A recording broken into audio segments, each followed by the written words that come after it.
The Lake Bliss RV Park at Delta was to be just an overnight stop, a tiny community in the middle of the desert that provided RV hookups, a chance to rest and move on. Nothing to see here. But that's the thing about driving 6,000 miles across the country in a motorhome. You can never predict what's just around the bend. In the case of Delta, it was a museum that I stumbled across by accident when I drove my scooter into town for some supplies. The word Topaz immediately caught my attention. I knew from history that Topaz was the name of the camp where we incarcerated thousands of Japanese Americans during the early days of World War II.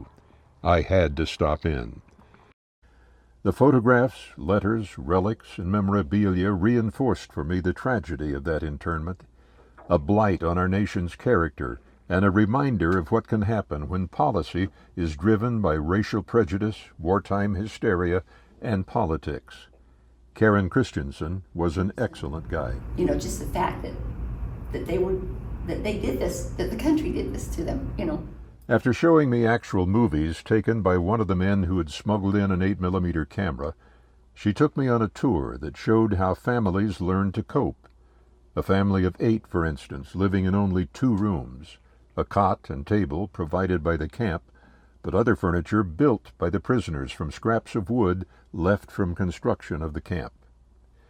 None of these imprisoned Japanese had shown any disloyalty to the U.S., and after signing loyalty oaths, some of the young men went on to serve in the war as American soldiers.